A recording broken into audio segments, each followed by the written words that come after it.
नमस्कार, मी अंकिता जाधव. आपण पाहताय जय महाराष्ट्र. बातमीपत्रात तुम्हा सगळ्यांचं स्वागत. बातमीपत्राच्या सुरुवातीला बातमी पावसासंदर्भातली. मुंबईच्या उपनगरात मुसळधार पावसाला सुरुवात झाली आहे. सकल भागामध्ये पाणी साचलंय, तर पावसाचा लोकल वाहतुकीवर देखील मोठा परिणाम झालाय.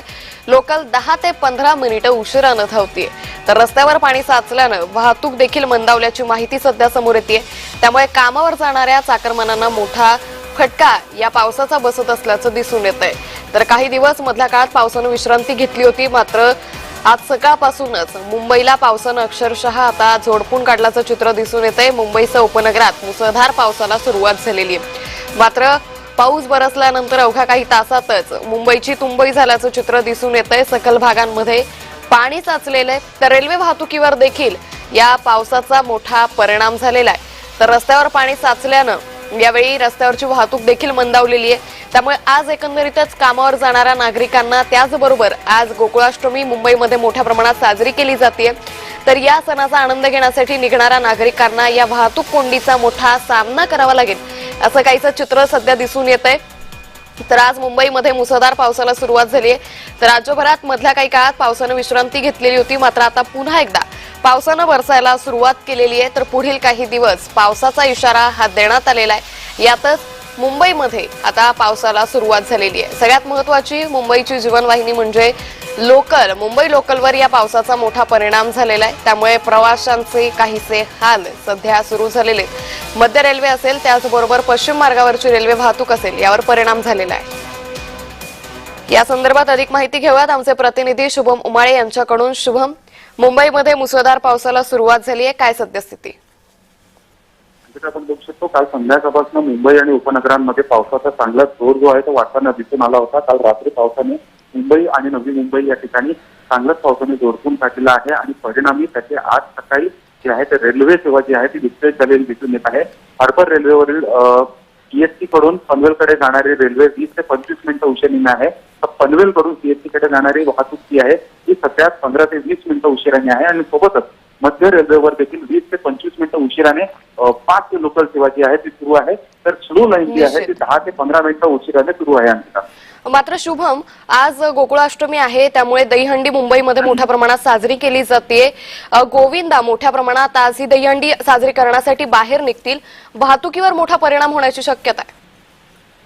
अर्थातच रेल्वे सेवा विस्कळीत झाल्यामुळे मुंबईकर जे आहेत किंवा गोविंदा पथक जे आहेत आता वाहतूक जी आहे त्या रस्त्यावर करण्यात, त्यामुळे वाहतूक कोंडी होणार. आणि असं काही चित्र समजा रेल्वे सेवा ही सकाळी 10 किंवा 11 पर्यंत सुरळीत नाही झाली तर अशा पद्धतीने संपूर्ण मुंबईत आणि मुंबईच्या जिल्ह्यांमध्ये जी आहे मोठी वाहतूक कोंडी जी आहे ती होताना दिसून येईल. सोबतच पार्किंग मध्ये देखील आपण बघू शकतो नागरिक कशाही पद्धतीने गाडी लावतात, त्याच्याही मुळे जी आहे कुठेतरी वाहतूक कोंडी जी आहे ती मोठ्या प्रमाणात होताना दिसून येत असते. निश्चित. मात्र वाहतूक पोलिसांकडून कशा पद्धतीनं उपाययोजना केल्या जात आहेत? अर्थातच समजा पाहायला गेलं तर आता 8 वाजताची वेळ आहे.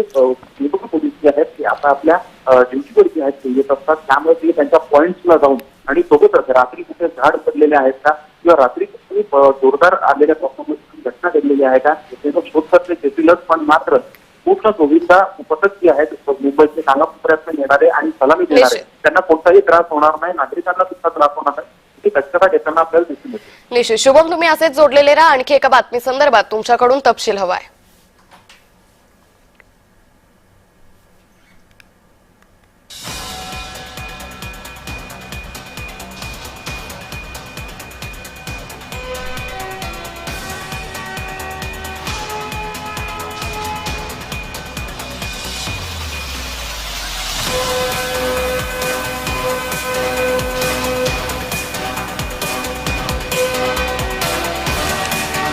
तर मुंबईच्या उपनगरात मुसळधार पावसाला सुरुवात झालेली आहे. सकल भागामध्ये पाणी साचलेलं आहे, तर या पावसाचा लोकल वाहतुकीवर मोठा परिणाम झाल्याचं सध्या दिसून येत आहे. मुंबईमधल्या 3ही मार्गांवरची लोकल सध्या विस्कळीत झालेली आहे. लोकल 10 ते 15 मिनिटं उशिरानं धावतीये. या संदर्भात अधिक माहिती घेऊयात आमचे प्रतिनिधी शुभम उमाळे यांच्याकडून. शुभम, मुंबईमध्ये मुसळधार पाऊस बरसतोय आणि याचा सगळ्यात पहिले आणि मोठा परिणाम हा रेल्वे वाहतुकीवर झालाय, काय अधिक अपडेट? तर काही तांत्रिक कारणास्तव आमचे प्रतिनिधी शुभम यांच्याशी आमचा संपर्क होऊ शकत नाहीये. मात्र मुंबईतील सध्या आपण ही परिस्थिती पाहतोय. मुंबईमध्ये सकल भागांमध्ये पाणी साचलेलं आहे. याचा सगळ्यात मोठा परिणाम हा मुंबईच्या वाहतुकीवर झाल्याचं दिसून येतंय.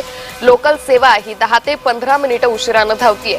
तर नवी मुंबईची असेल त्याचबरोबर पश्चिम रेल्वे असेल यावर देखील या रेल्वे सेवेवर देखील मोठा परिणाम झाल्याचं सध्या दिसून येतंय. यातच आज मोठ्या प्रमाणात दहीहंडीचा सण साजरा करण्यासाठी नागरिकांची गर्दी होण्याची शक्यता आहे. यातच या पावसानं मात्र आता नागरिकांचे हाल होत आहेत. याच संदर्भात पुन्हा एकदा माहिती घेऊयात आमचे प्रतिनिधी शुभम मुमाळे यांच्याकडून. शुभम, मुंबईमध्ये मोठ्या प्रमाणात पाऊस बरसतोय आणि याचा सगळ्यात मोठा परिणाम हा रेल्वे वाहतुकीवर झालाय. रेल्वे कशा पद्धतीनं आता रेल्वे प्रशासनाकडून उपाययोजना केल्या जात आहेत?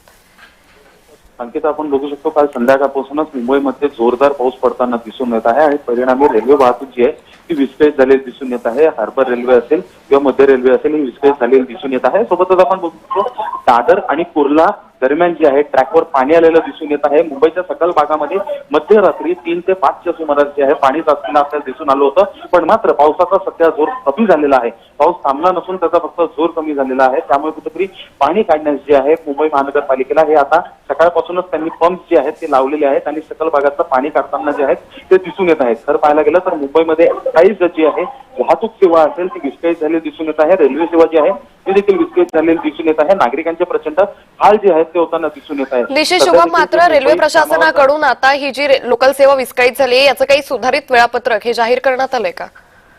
अद्याप कोणतंही वेळापत्रक जे आहे ते समोर आलेलं नाही आहे. रेल्वे प्रशासनाला देखील उशीर होत आहे त्यांच्या कार्यालयामध्ये जाण्यासाठी.